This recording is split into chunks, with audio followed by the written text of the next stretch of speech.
우리 귀한 연주 감사합니다. 오늘 선부 예배 잘 나오셨습니다. 우리 대면화 예배하시는 분들 오랜만에 만났죠? 너무나 반가운 얼굴들인데 우리 대면화 예배하시는 분들과 비대면화 예배하시는 분들 우리 옆에 분들과 함께 인사하겠습니다. 잘 오셨습니다. 큰 은혜 받읍시다. 너무너무 잘 오셨습니다. 작년 이맘때쯤인 걸로 기억하는데 우한에서 우리 코로나 바이러스가 시작돼서 지금 이제 시작되는 시점이었죠. 이게 이렇게 오랫동안 갈 줄은 몰랐는데 작년에 제가 그 목양시에서 정수장 바라보면서 가장 어려울 때 비대면 예배 드릴 때 봄에 꽃이 피는 걸 보면서 언젠가 이렇게 꽃이 다시 필 날이 올 것이라 했는데 우리 2021년도가 그런 한 해가 될 줄로 믿습니다. 이제 우리가 교회가 개방되기 시작했는데 앞으로는 이제 폐쇄가 없이 쭉 회복돼서 우리 예배도 우리 모든 신앙생활도 성도와의 교제도 우리의 모든 일상생활 그래야마 가정생활 모든 사회도 회복되는 은혜가 올 한 해 있기를 원하고 또 그렇게 기도해 주시면 감사하겠습니다. 우리가 그런 마음으로 올 한 해는 회복을 소망하면서 예배하는 시간이 되기를 바랍니다. 오늘은 에베소 39번째 성도는 가장 행복한 사람입니다 라는 제목으로 말씀의 연애 나누겠습니다. 여러분 야구 좋아하십니까? 야구라는 이름, 유래를 아시는지 모르겠습니다. 야구, 들야자의 공, 구자죠. 여러분 그 들에서 야구하는 모습을 보며 들에서 공 가지고 노는 모습을 보며 야구라고 생각을 했고 일본 사람들이 마당에서 하는 공 가지고 노는 운동, 그래서 야구라고 불렀습니다. 이거를 저희 나라 사람들이 거대로 갖다가 쓰는 것 같아요. 미국 사람들은 베이스볼이라고 하죠. 그 한자에서는 일본 사람들은 마당에서 공 가지고 노는 것에 초점을 맞췄고, 미국 사람들은 베이스볼, 베이스. 여러분 베이스 아십니까? 야구하는데 이렇게 밟고 가는 거 있죠? 1루, 2루, 3루, 베이스. 그리고 공. 두 개의 초점을 맞춰서 이름을 졌어요. 중국 사람들은 뭐라고 하는가? 한자를 우리말로 그대로 풀면 봉구라래, 봉구. 방망이와 공. 똑같은 야구를 보는데 관점이 왜 이렇게 다를까? 뭐를 중심으로 어떤 보이는 것을 보느냐에 따라서 이렇게 다르게 보는 것입니다. 저는 이러한 장면을 보면서 우리가 보는 그리스도인 말고 세상 사람들이 성도를 볼 때 관점이 다 다르겠구나 그런 생각을 해보게 되어집니다. 어떤 분에게 성도라고 하는 분들, 예수 믿는 사람들을 어떻게 생각하십니까? 물어보면 예수 믿는 사람들은 참 내가 만나본 사람들 중에 보니 선하고 정직하고 참 좋은 사람들이 많겠다. 그렇게 얘기하면서 참 좋은 사람들 같아요. 이렇게 얘기하시는 분들이 계십니다. 그러나 어떤 분들은 그분들 보면은 좀 이기적인 면이 있는 것 같습니다. 어떤 분들은 교회 생활하는 주일날하고 평소 날하고 좀 많이 다른 것 같습니다. 이렇게 별로 좋지 않게 바라보는 사람들도 있을 겁니다. 왜 이 평가가 다를까? 자기가 자기가 체험한, 만나봤던 그리스도인들이 다르기 때문에 그렇습니다. 성도는 예수 믿고 처음 거듭나죠. 거듭나서 갓난 아이서부터 자라나는 과정을 겪기 때문에 신앙은 어린아이가 있고 신앙은 장성한 자가 있습니다. 장성한 자는 예수를 더 많이 닮았겠죠. 어린아이는 아직 예수님을 많이 닮지 못했을 겁니다. 세상 사람이 볼 때 어린아이 같은 신자의 성도를 만날 때는 우리랑 별반 다른 게 없고 가끔씩은 우리보다 못한 것 같은데 이런 생각을 할 수도 있다는 거죠. 그러나 장성한 자를 만났던 사람들은 예수 믿는 사람들 참 좋구나. 참 이 사람들 너무너무 좋은 사람이구나. 그렇게 얘기할 수 있다는 것입니다. 그러나 우리가 중요한 것은 이러한 얘기를 세상 사람들로부터 들었다고 해서 우리가 신앙생활하는 데 위축이 되거나 성도인가를 밝히는 데 위축이 되거나 어려움을 겪을 필요는 없습니다. 예수 믿는 사람들마저도 성도가 문제고 교회가 문제다. 이렇게 얘기하는 것은 그리 바람직해 보이지 않습니다. 물론 우리는 세상 사람들이 하는 얘기를 잘 귀담아 듣고 우리의 잘못된 신앙, 진리를 붙잡지 못한 부분에 반성하고 회개하고 올바로 본질을 향해 나가야 되지만 우리가 이러한 모든 신앙의 과정을 무시하고 우리도 역시 성도가 문제야, 교회가 문제야 이렇게 얘기하는 것은 바람직한 태도는 아니다 싶습니다. 우리의 신앙은 예수를 믿고 나서 어린아이로부터 예수를 닮아가기 위해 끊임없이 변해들어가는 과정이 있기 때문에 결국은 예수를 닮는 장성한 자까지 가겠죠. 예수 믿어 10년, 20년, 30년 됐음에도 불구하고 변화되지 않은 신앙이 문제인 거지. 우리가 이러한 과정들을 이해하고 우리 성도들을 볼 필요는 있다 생각합니다. 이런 세상의 평가에도 불구하고 왜 성도로 사는 것이 자랑스럽고 왜 성도로 사는 것이 행복한가? 우리는 이 부분에 대해서 명확한 자기 인식이 있어야 될 거라고 생각합니다. 여러분, 성도로 사는 것이 행복하십니까? 저는 너무너무 좋아요. 성도로 사는 게. 예수 안 만났으면 어떻게 됐을까? 왜 성도가 이렇게 행복한가? 오늘 에베소 말씀을 통해 함께 살펴보고 이 어려운 때도 하나님이 주시는 이 행복감을 마음껏 누리시게 되기를 주의 이름으로 축복합니다. 왜 성도는 행복한가? 하나님의 사랑을 받는 존재이기 때문에 그렇습니다. 오늘 1절 말씀 보세요. 그러므로 사랑을 받는 자녀. 여러분, 사랑을 받는 자녀 아십니까? 사랑을 받는 아이. 요새 정인이 사건으로 인해서 사랑을 받지 못하는 아이들의 아픔이 어떤 것인지, 학대받는 아이들의 아픔이 어떤 것인지 우리가 잘 알고 있죠. 교회는 이 생명의 문제에 대해서 적극적인 자세를 가지고 인식을 가지고 함께 해야 됩니다. 우리가 꿈꾸는 나라는 하나님이 통치하는 나라, 어린아이로부터 어떤 사람도 소외받지 않고 사람답게 사랑받는 사람으로 살 권리를 가지고 살 수 있도록 하는 것이 성도가 만들어가야 될 나라예요. 그냥 지나가는 얘기처럼 보지 말고 이 문제를 위해서 기도하고 바른 생각을 가지고 있어야 됩니다. 근데 사랑받지 못하는 아이들, 아이들만 그런가요? 어른들도 사랑받지 못하는 사람들은요, 사는 게 아니에요. 여러분 사랑 많이 받고 살고 계시죠? 네, 아멘 나왔습니다. 이분들은 행복할 수밖에 없어요. 그러나 정말 사랑을 받지 못하는 것은 정말 큰 고통이에요. 근데 우리가 어떤 사람이라고요? 사랑을 받는 자녀 같은 존재예요. 우리가 하나님으로부터 하나님의 자녀인데 그 사랑을 받는 존재로 사는 것. 그래서 우리는 행복하라는 것입니다. 에베소 4장 6절은 이것을 이렇게 풀어서 설명을 하죠. 하나님도 한 분이시지. 곧 만유의 아버지시라. 만유 위에 계시고 만유를 통일하시고 만유 가운데 계시도다. 만유, 우주 만물. 그 안에 우리도 포함되어 있죠. 그래서 나한테로 대입을 한다면 내 위에 하나님이 계신 거예요. 내 위에 하나님이 계셔요. 우리의 문제 너머로, 우리의 모든 상황 너머로 인생의 답을 가지신 그분이 계신 거예요. 이 세상을 내 생각과 내 계획과 내 능력으로 산다고 생각해 보세요. 얼마나 답답하고 속상해요. 코로나 같은 이 시대에 얼마나 힘들어요. 근데 인생 속에 코로나에 대한 답 하나님께 있습니다. 하나님이 계획을 가지시고 이 길을 지나가고 있어요. 그 하나님이 우리 위에 계시다. 그 하나님이 나의 목자시고 나의 아버지시다. 이게 사랑받는 성도의 모습이에요. 근데 만유를 통일하세요. 그 일을 하시는데 우리를 통해서 하신대요. 우리를 통해서. 통일시켜 간대요. 나를 통해 예수 믿는 사람들이 생기고 그 예수 믿는 사람들 통해 물이 바다 덮은 같이 온 세계에 예수 믿는 사람이 되고 예수 믿는 사람, 예수 닮는 사람으로 만들어가는 세상. 예수 닮은 사람이 우리 가족이면 가족이 천국이겠죠. 예수 닮은 사람들이 가득 찬 직장을 다니면 그 직장이 천국이겠죠. 전 세계가 예수 닮은 사람으로 가득 차 있으면 그것이 바로 천국이 하나님이 꿈꾸시는 나라. 그 일을 우리를 통해. 그래서 우리는 전도하고 국내에서 민족을 주께로 인도하기 위해서 복음을 전하고 세계를 선교해요. 요즘 우리가 작년 올해 오랫동안 비대면을 하는 과정 속에 우리 국내 선교, 해외 선교가 재정이 좀 부족해가지고 어려움을 겪고 있긴 하지만 그럼에도 불구하고 우리가 이 사명을 놓지 않는 이유 중에 하나가 뭐라고요? 정말 하나님의 은혜로 하나님이 꿈꾸시는 그 나라이기 때문에 그래요. 근데 그 만유의 하나님이 어디 계시다고? 우리 가운데 계세요. 우리 가운데 계시기 때문에 우리 형편을 다 아세요. 뭐 때문에 힘든지, 뭐 때문에 아픈지, 얼마나 지쳐있는지 때로는 위로하시고 때로는 손 내밀어서 일으켜 세워주세요. 여러분 이렇게 사랑을 받는 존재가 있습니까? 저는 하나님께서 모든 문제의 답을 가지고 계시고 하늘 공창에서 우리가 기도하면 그 답을 주시기 위해 우리의 기도를 기다리시는 하나님. 우리가 기도하지 않아 답을 구하지 않아서 그렇지 하나님 이미 인생의 답을 다 가지고 계시고 우리가 기도할 때를 가슴 졸이면서 기다리고 있어. 언제쯤 기도하려나?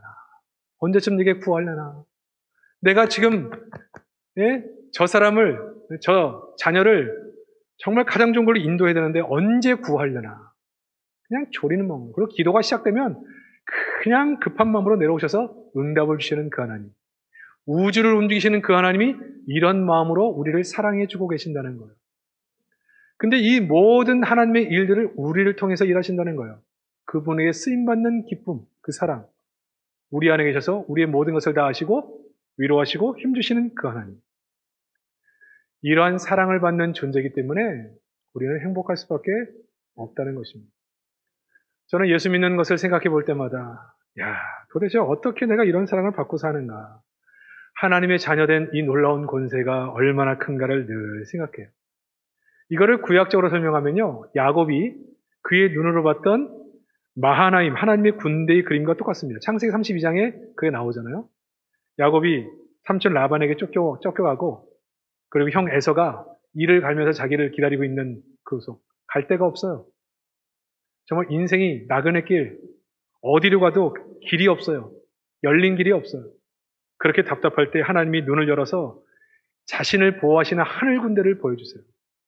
여러분, 우리에게도 하나님께서 우리와 함께 하시는, 우리를 보호하시고 우리의 길을 여시는 하늘 군대로 보호하고 계신 줄로 믿으시기를 바랍니다. 우리가 이 코로나 어려운 시기에 그 하늘 군대, 불병거, 나를 호위하고 지키고 있다는 게 보이면 일단 걱정할 거 있습니까? 걱정할 게 없어요. 문제는 뭐라고요? 안 보여, 그게. 어려운 현실만 보이지 하나님이 나를 보호하시는, 나를 딱 진쳐 둘러가지고 나를 보호하시는 것이 안 보이면 세상에서 다가오는 수많은 공격, 대적, 어려움들이 너무너무 힘든 거예요. 그러나 우리의 눈에 하나님이 우리를 사랑하셔서 우리 곁에 계셔서 우리를 그냥 몇 겹으로 싸워가지고 보호하시는 하늘 군대가 보인다. 두려울 게 없죠. 이렇게 사랑을 받는 존재가 성도라고 하는 겁니다. 야곱도 이게 안 보이기 때문에 잔머리 굴리는 거예요. 딴 생각하는 거예요. 다른 거로 자기 인생을 자꾸 풀려고 하는 거예요. 이 하나님을 봤다면 인생이 훨씬 쉬워졌겠죠. 신앙은 뭐냐면 자녀답게 사는 겁니다. 하나님께로부터 사랑받는 자녀답게 사는 거죠. 이번 새벽 기도에도 우리가 다뤘지만 누가복음 7장을 보면 예수님께 용서받은 한 죄인, 한 여인이 나와요. 그 여인이 사람들이 손가락질하고 왕따시키는 여인이었는데 예수님께 용기를 가지고 나오죠. 그리고 결혼 지창금과 같은 향유를 깨뜨려 그 발 앞에 부어드립니다. 신앙은 뭐냐면요. 내가 보기에 죄인이냐 아니냐, 옳으냐 그르냐 이런 문제가 아니라 정말 하나님의 자녀답게 사느냐, 하나님의 사랑받은 자처럼 사는 거죠. 그리고 나도 그 주님을 사랑하며 사는 것이냐, 그게 제일 중요한 것입니다. 성 어거스틴에서 그렇게 얘기했어요. 참 이상하다. 하나님이 나를 사랑하시다. 아무리 생각해봐도 하나님이 자기를 사랑하실 이유가 없어요. Why me? 왜 나입니까? 내가 이해할 수 없는 나, 죄인인 나, 그렇게 하나님 가슴을 아프게 했던 나, 도대체 왜 나를 사랑하시는가? 그것도 지구상의 그 많은 사람 가운데 나 하나만을 사랑하시겠다고 서큘라, 나의 유일한 신부로 나를 다 선택하셔서 나를 붙잡으시고 사랑하기로 하신 거죠. 그 사랑을 아는 사람으로, 그 사랑을 받는 사람으로 살기 때문에 나는 행복합니다. 그렇게 감히 말할 수 있는 것입니다. 사랑하는 성도 여러분, 이 하나님을 나의 하나님으로 바라보고 늘 그 하나님을 묵상하며 늘 기뻐하고 감사하며 사는 성도들 다 되시기를 주의 이름으로 축복합니다. 영광스러운 신분이에요. 영광스러운 자리예요. 두 번째는 성도는 결국 복 있는 사람이 될 수밖에 없어요. 여러분, 이 사실 때문에 우리는 행복할 수밖에 없습니다. 우리는 이미 결론 난 길을 가요. 그 결론이 뭐라고요? 복 있는 사람. 복 있는 사람. 여러분 1절에 보면 이렇게 되어 있습니다. 그러므로 사랑을 받은 자녀같이 너희는 하나님을 본받는 자가 되고, 본받는 자. 이메테스라는 말이에요. 이메테스.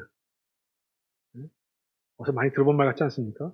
이 헬라어는 모든 영어의 어원 같은 것들이 되게 많아요. 이거를 잘 알면 사실 영어가 모르는 단어가 나와도 그 의미를 찾아낼 수가 있죠. 이미테이션이라는 말을 압니까? 이미테이션? 몰라요? 이미테이션? 이미테이션. 모조로 만든 거. 네? 이미테이션. 다 이 말에서 파생된 거예요. 흉내 내는 사람 모방자. 영어의 미믹스, 흉내내기, 마임, 판토마임. 말 없이 그냥 흉내로 하는 연극. 다 여기서 나온 말이라고 볼 수 있습니다. 미미어그래프, 등사기 같은. 흉내내는 것, 카피하는 것. 그러니까 성도는 뭐예요? 본받는 자라는 말이 하나님을 흉내내는 자, 하나님을 카피하는 자, 하나님을 닮는 자. 그런 의미입니다. 왜 우리가 하나님을 카피하는가? 왜 우리는 하나님을 모방할 수밖에 없는가? 이게 왜 어렵지 않는가? 우리는 하나님의 자녀이기 때문에. 여러분, 자녀가 부모 닮는 거 어렵습니까? 야, 우리 아빠가 이렇게 하니까 나도 이렇게 해봐야지. 애들이 그렇게 해서 닮습니까? 딱 태어나서부터 알아요. 닮았어. 그 집 애야. 예?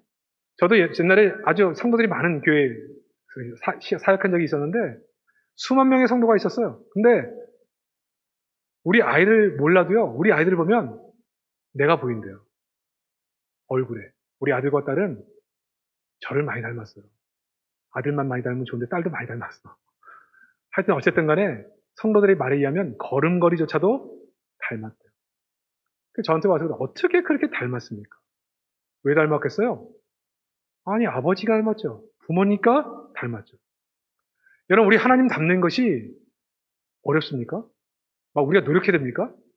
우리는 하나님의 자녀이기 때문에 닮을 수밖에 없는 거예요. 그래서 기독교는 예수 믿어 착한 사람 되는 게 아닙니다.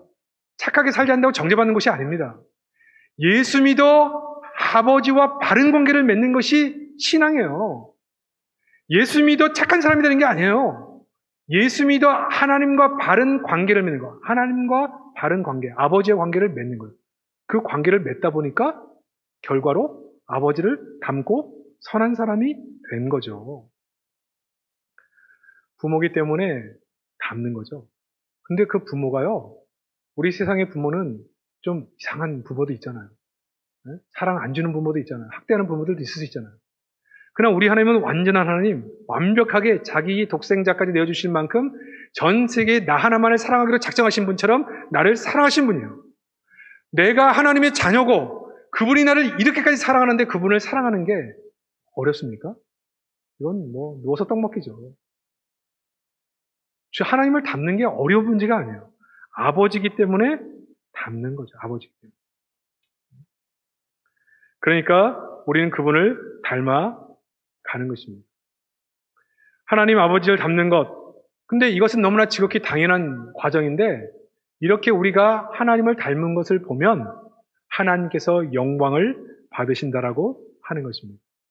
그러니까 우리는 우리의 삶의 목적이 뭐냐? 나를 통해서 하나님이 보이는 거예요. 나를 통해서 주님이 보이는 거예요.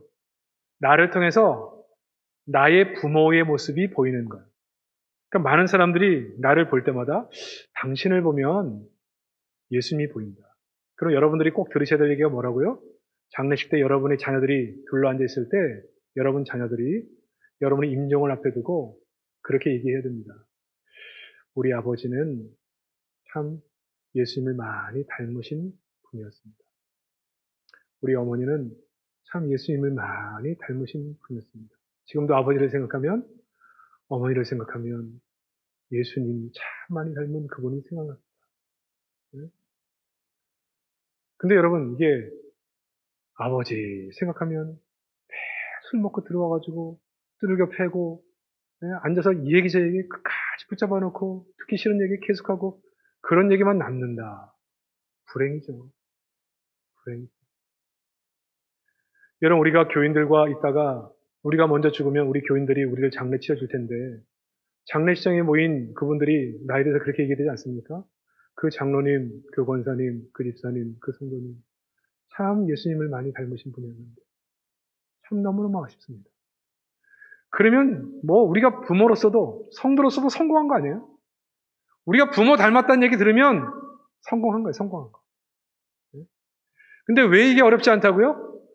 그 부모님이 우리를 너무나 사랑해 주시는 완벽한 부모님, 우리의 아버지이시기 때문에 그 사랑을 받고 지내는 우리의 자녀들, 우리는 행복할 수밖에 없는 겁니다. 사랑 많이 받은 자녀들 한번 생각해 보세요.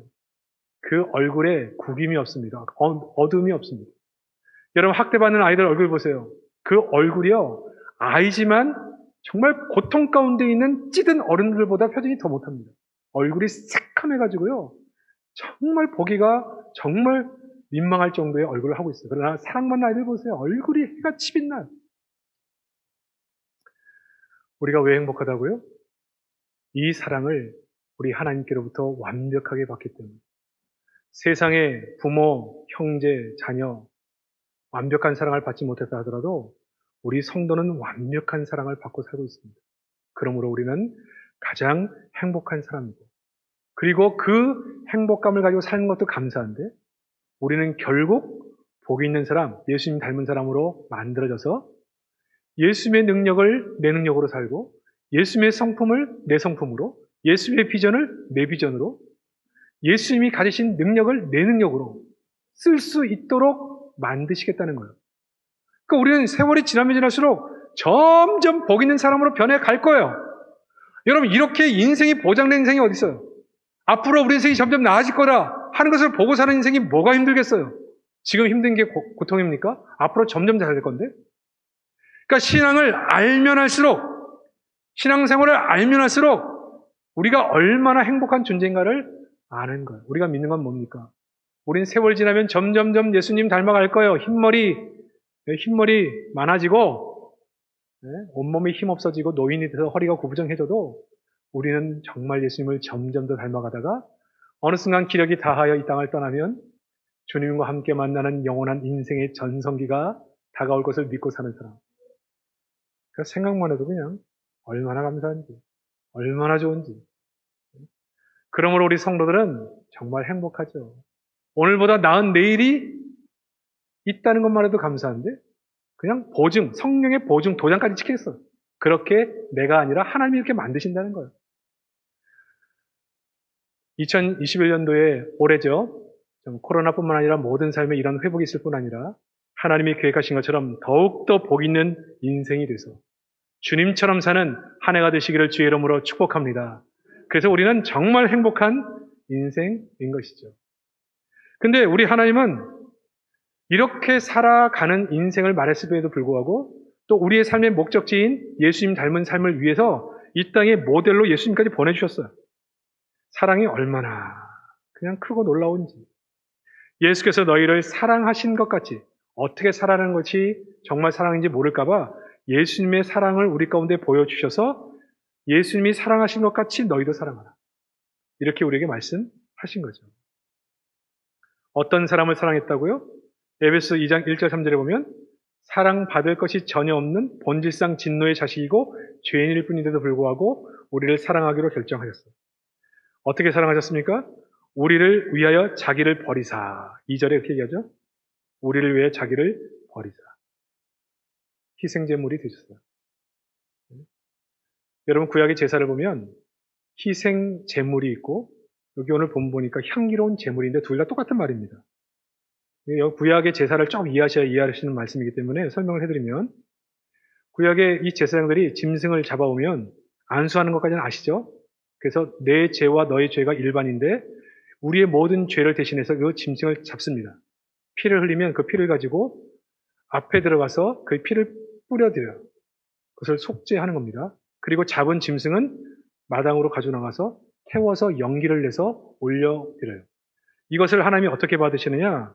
오늘 말씀처럼 향기로운 제물로 받으셔서 백성들의 죄를 사하시고 그 백성들의 목자가 되심으로 축복해 주시는 거예요. 근데 이 제사의 마지막 제사, 완전한 제사를 누가 드리셨느냐? 예수님이 십자가에서 완성해 버리신 거예요.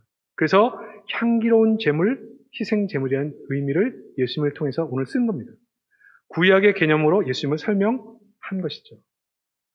그래서 우리는 예수님이 우리를 사랑하신 것 때문에 하나님께 마음껏 나갈 수 있고 그리고 예수님이 사랑하시는 방법대로 사랑해 낼 수가 있다는 겁니다. 예수님의 사랑을 좀 더 쉽게 설명하면 어떤 사랑이냐? 어느 마을에 술집이 있는데 술집 여자가 있습니다. 그 여자는 온갖 죄를 많이 져서 마을 사람들로부터 다 손가락질 받는 여자였어요. 근데 어느 날 밖에서 한 남자가 들어옵니다. 이 여자는 자기 자신마저도 자기를 스스로 포기한 사람이에요. 그래서 아까도 얘기했지만 자기 스스로를 그냥 포기했어요. 내어줬어요. 근데 어느 날 이 남자가 들어와서 그 여자를 사랑합니다. 그리고 칭찬하기 시작합니다. 다른 사람은 다 당신을 나쁘게 얘기할지 모르지만 그것을 상관하지 마세요. 당신은 이 마을에서 누구보다도 우아한 여인입니다. 은혜의 눈, 사랑의 눈으로 그렇게 얘기해 줍니다. 이 여인은 처음에 그 얘기를 믿지 않죠. 그냥 하는 얘기라고 듣습니다. 그러나 진심으로 하는 이 얘기를 반복적으로 들으면서 어떻게 돼요? 그 얘기를 진심으로 받아들이게 돼요. 그리고 그 말을 가슴 깊이 느끼며 살게 됩니다.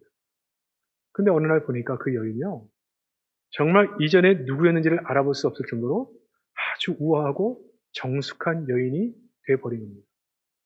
돈키호테 얘기예요. 돈키호테. 이 세르반테스는 이 돈키호테의 얘기를 통해서 주님의 사랑이 어떤 것인지를 보여준지도 모릅니다. 우리의 은혜가 그것이에요. 제가 여러분 제 얘기를 많이 했잖아요. 가족마저도 나를 사랑해주지 않는 구조 속에서 태어났습니다. 아무에게도 사랑을 받지 못하는 구조였습니다. 사랑받을 만한 것도 아무것도 없었습니다. 근데 어느 날 주님이 저를 찾아오셨어요. 사랑하신다는 말.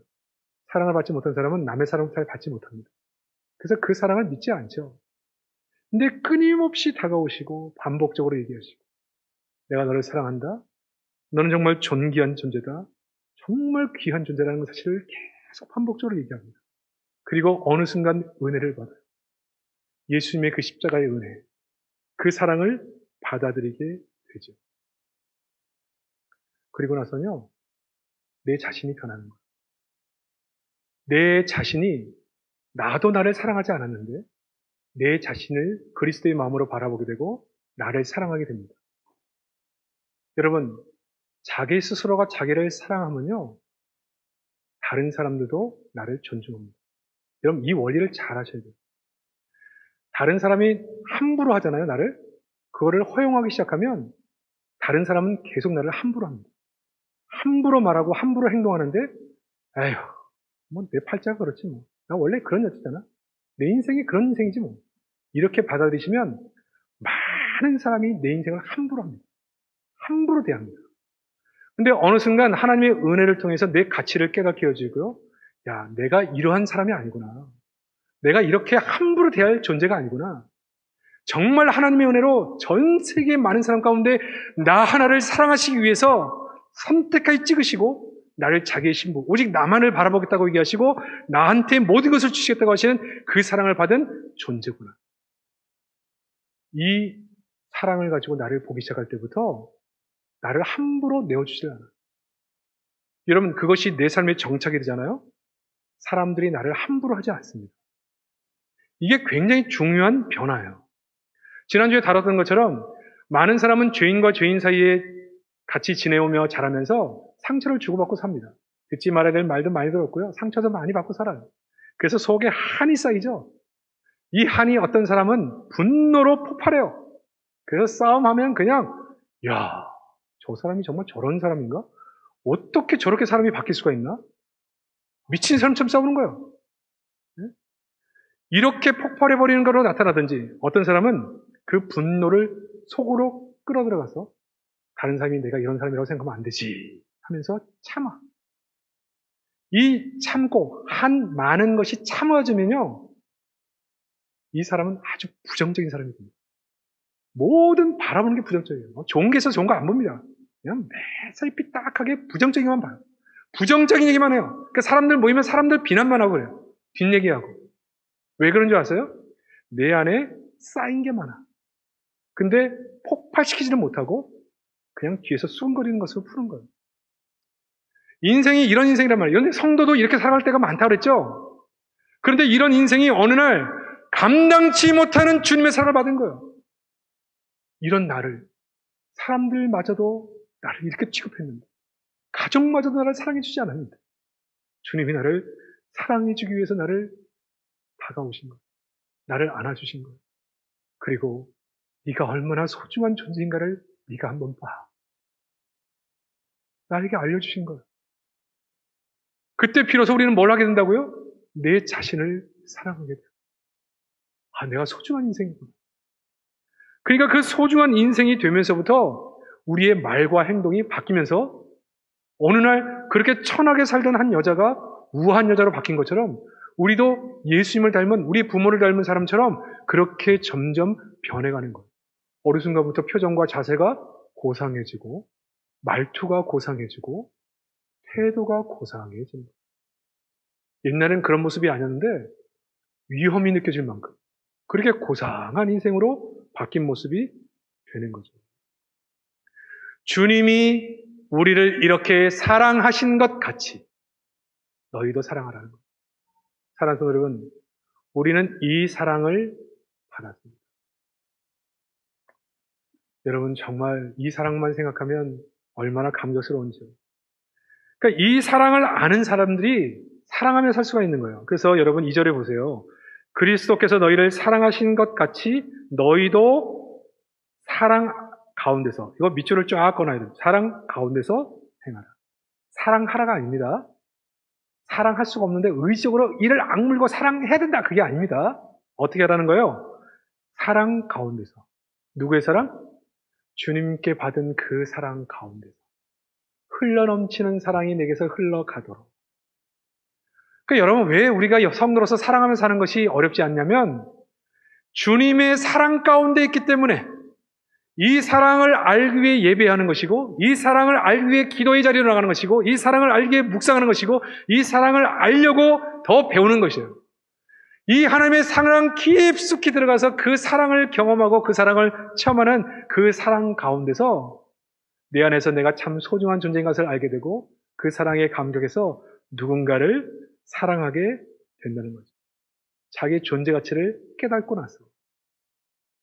여러분 사람의 존재 가치를 아는 것은 이런 변화가 있는 겁니다. 여러분 헨리 포드 얘기 아시죠? 자동차 공장에 발전기 하나 고장나가지고 그 기계에 발전기 만든 찰리 스타인 매치를 부릅니다. 아무도 못 고치니까. 와가지고 망치로 몇 군데 똥똥똥 들게 보더니 몇 분도 안 됐어요. 다 됐다고 고쳤다고 그럽니다. 이해가 안 돼서 해보니까 발전기 돌아가는 거예요. 이야, 기가 막히네. 청구서가 왔는데 1만 달러.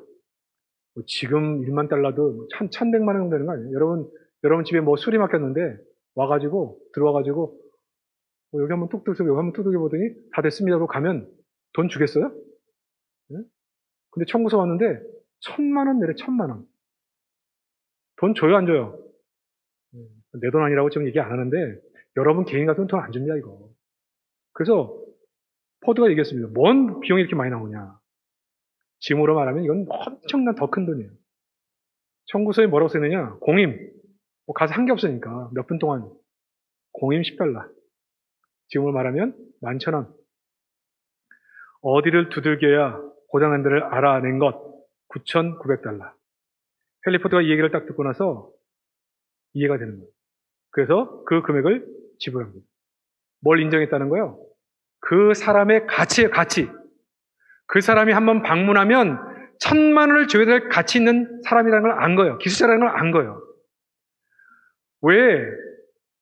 네? 우리가 유명한 프로 선수들에게 돈을 그렇게 지불합니까? 갑자기 이름이 생각이 안 나네. 그 축구 선수 누굽니까? 손흥민. 네. 지금 2억 4천인가요? 이제 뭐 3억 정도로 이렇게 협상하고 있다는데 연봉 말고 주급 한 주에 받는 돈이 3억. 남 얘기하면 잘 감동을 안 하시더라고요. 자기 얘기 아니니까. 여러분 통장에 매주 3억씩 들어온다고 생각해요. 3억씩. 도대체 이거 돈을 어떻게 써야 될지 걱정할 거예요. 왜 3억씩 줘요? 앞으로 이제 계약을 해야 3억이지만 3억 값어치가 있다는 거예요. 그 사람이. 매주 3억씩 줘도 그 밥값을 한다는 거예요. 여러분 우리 성도라는 사람이 어떤 사람이냐? 네? 우리의 존재를 정확하게 이해하셔야 돼요. 여러분 우리는 예수님을 버릴 수 있는 가치예요. 이건 금액으로 환산이 안 돼요. 왜 우리가 스스로 목숨을 끊어서는 안 되느냐? 우리의 존재 가치가 예수님 가치예요. 예수님만큼 값어치 있는 인생이에요. 아무리 한이 많은 인생이랄지라도 상처받은 인생이랄지라도 내 스스로가 스스로 선택할 수 없을 만큼 너무나 존귀하고 가치 있는 인생이기 때문에 우리의 생명을 스스로 끊는 것을 죄라고 하는 거예요. 그리고 우리 인생이 너무나 힘들어서 죽을 것 같아도요, 결코 죽지 않습니다. 왜요? 하나님의 사랑받는 존재잖아요. 그리고 하나님은 우리에게는 계획이 있으시잖아요. 여기서 끝나지 않아요. 반드시 일어섭니다. 그리고 다시 하나님께서 주시는 회복이 있습니다. 우리는 이걸 믿고 사는 사람들이에요. 그 여러분, 이렇게 알고 사는 사람들이 그 마음속에 얼마나 행복하겠어요. 이 사랑을 알고, 이 사랑을 받으며 살고, 하나님이 위에서 우리의 모든 답을 가지고 계시고 언제든지 우리를 도와주려고 준비하고 계시고, 우리 안에서 우리 형편도 하셔서 위로하시고 손잡아 주시고 힘내라고 박수도 쳐주시고 우리를 통해 위대한 일을 행하시고 우리를 복이 된 사람을 만드시기 위한 계획으로 끝까지 그 일을 하시겠다고 도장까지 찍으셔서 성령의 인치심으로 확인까지 시켜주셨어요. 그리고 너희는 매번 이 예수님의 사랑을 기억하고 그 사랑 안에서 사랑하라는 거예요. 그래서 이 은혜를 아는 사람은요, 사랑하는 게 어렵지 않습니다. 주님을 사랑하는 것, 이 사랑을 아는 사람은 주님 사랑하는 게 쉬워요. 향유옥합, 먼 발 닦는데 향유를 거기다, 아니 결혼 비용, 결혼에 드는 비용인데 그 비용을 예수님 발 닦는데 부어드렸단 말이에요. 아니 뭔 놈의 그런 낭비를 하냐 말, 그런 낭비를 그냥 물 갖다 주면 되지. 네? 사랑을 모르는 사람들에게는 그게 이해가 안 돼요. 그래서 그 무슨 얘기하느냐? 그거 가난한 사람한테 팔아서 나눠줬으면 얼마나 귀하게 쓰이는데 그걸 예수님에게 바래보도 에이 속으로 그냥 못마땅해가지고 그렇게 얘기하는 문화가 있는 거예요.